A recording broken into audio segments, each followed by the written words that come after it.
Good morning. Today I'm going to be taking you through how we learn new music together. We always start with a warm-up, and I have students lead warm-ups. This is Morgan, and she is going to lead them before we start our new piece. They take turns usually. So the piece that we're going to be doing today is Matona, cara. It is a 1, 2, 3 pager. Take one and pass it down. What key are we in? F. Okay, good. So do you have your dough? Do. Yes? Here we go. 1, 2, ready, and the scale. Do, re, mi, fa, sol, la, ti, do. Do, ti, la, sol, fa, mi, re, do. Do, mi, sol, mi, do, so, do. Re, fa, la, fa, re, ti, do, la, do, fa, do. We're going to go to sections spread out throughout the room. In your sections, I want you to chant it numerically, then I want you to start getting solfege in. Ready, pick up. So now I'm sending them off in groups to work on chanting their rhythms numerically. The reason why we are doing that on this piece is because there are several places where it is syncopated and they're not singing homorhythmically, but it's still pretty simple rhythms, and I want them to see that. Usually this process, if the rhythms are easy, it'll almost bore them because they'll realize, oh, this is actually a super simple rhythm, and then later on, when it gets really challenging, they will understand why we counted and be happy that we counted. Next, I have them write in their solfege. I don't always do this if the piece is pretty easy to solfege, but I definitely do it when there are accidentals. It just helps them be more solid and work at their own pace. So, that's a fa.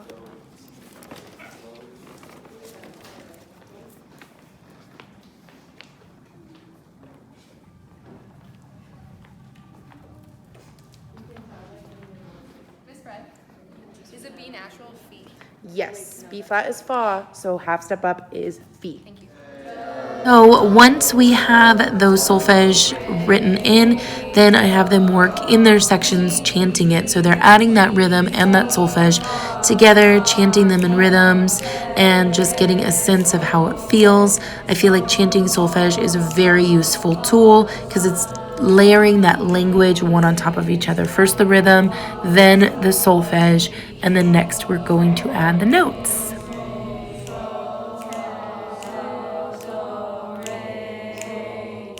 We usually do as much solfeging without the piano, but sometimes if an accidental is tricky, we'll add that piano to it, and that helps. Yeah. Okay, so here's your do. Sing do to sol. La ti. Half down, half step. Sol te. Pause, and then the natural sign will raise it to a fee because that raises it by a half step in the key signature the B flat already lifts. So it's fee, so fee. Yes, fee, so fee. So you can see they're pretty much working at their own pace in their sections, just locking in those intervals, and I'm going around listening and correcting as we go. 2, 3, 4.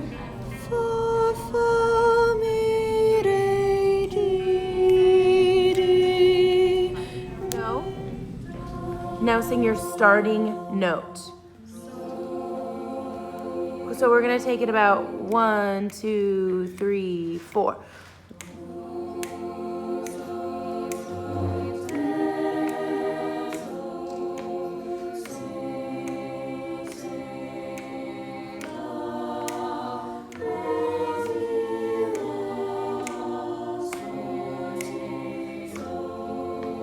Three, 4.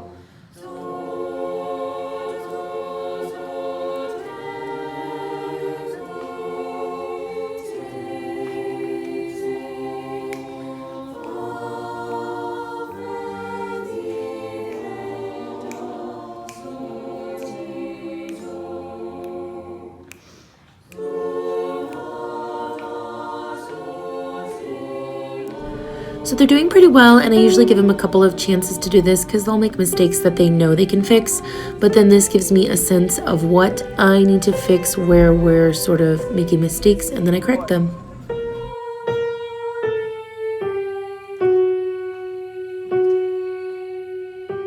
Yeah, you're right. D, not that. And then basses, let me hear you from the beginning to ready and go.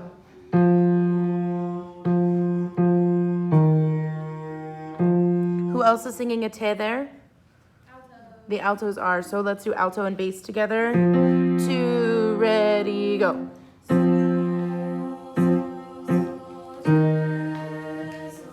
We can listen for each other in there. Let's try it again, a tiny bit faster this time. 1, 2, 3, 4.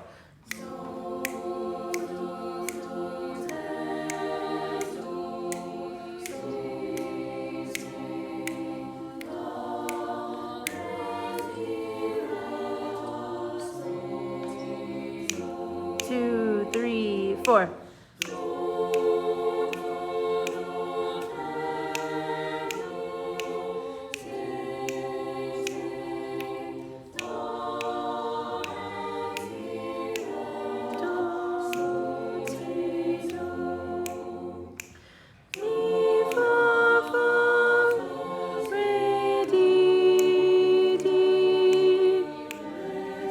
So as they're singing, you can hear that occasionally I will jump on a voice and I'll just sing their part a little bit with them to help them find their pitch if I feel like they're struggling, or I will play it on the piano. I have yet to play multiple parts at once on the piano. I have yet to, I've hardly touched the piano, and that's the goal, is that they learn it themselves without the help of a piano. Now, I'm not saying that a piano isn't an important part of the rehearsal process. It is, but my pianist can't come every day, and I don't think it's as useful with my time to be practicing playing parts. There are a lot more things I could be doing in order to prepare scores, as well as just the other things I need to do to run a program.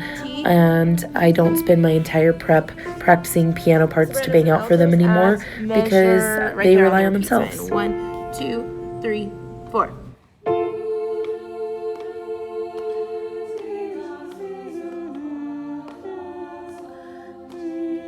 Tenors and basses right there as well. Here we go. 2, 3, 4.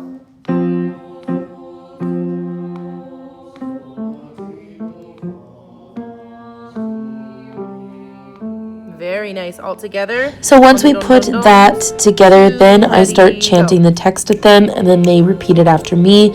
So I'll speak it and then they'll repeat it. I'll speak it and they repeat it, and then we start chanting it together on rhythms. Ready, go. Matona mia cara mi volere canzon. Matona mia cara mi volere canzon. Again, 2, speak and go. Matona mia cara mi volere canzon. I try to chant with them, and I try to also listen at the same time so I can correct, but this is in a different language, so they need a lot of repetition on this, more than what feels comfortable. Like, I feel like I start getting bored with the repetitions before they do. That rhythm, it's different than everybody else's. You move to the con. Cara, my dear lady, hear my song. He's serenading her under the window, so it's fun, it's playful, it's a drunken night of singing for people that you love. I know none of you have ever been drunk before, but you've seen it on TV. So here we go. Let's sing it that far together. So I also give them the translation of the piece a little bit as we go, and sometimes it can be really difficult to connect to pieces in other languages or pieces that were written in the 1500s, and so I try to connect it to them in a way that they will think is funny and playful and really remember it, especially on a fun song like this one.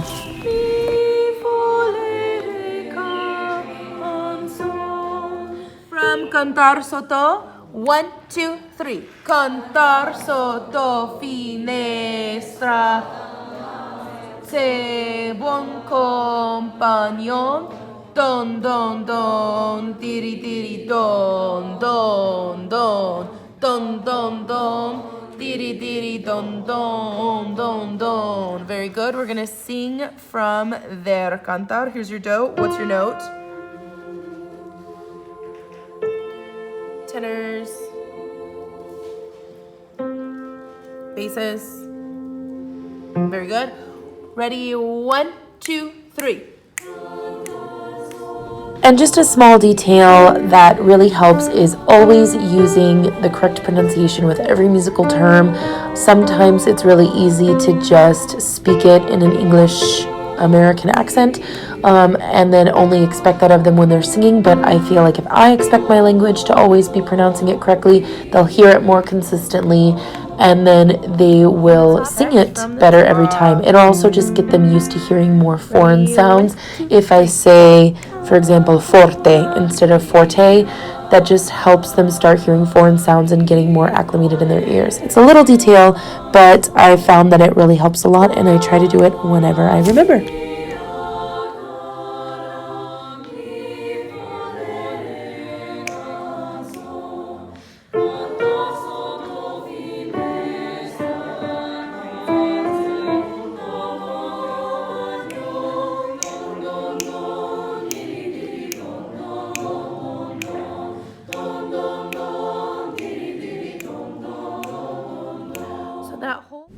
I hope you enjoyed our very first rehearsal on Matona, cara. The whole thing took about 30 minutes to do all of those sections. So normally I would probably chunk that into 15-minute segments and work on other music, but I just wanted you to see that entire process. So we've learned about a page of music together today in class on that, and we could have easily done 3 more pieces like that. So we're working on it. It's going to get better. It's going to get easier. But it's just a fun new style that I learned this summer, and I wanted to share it with you. Thank you. Have a good one.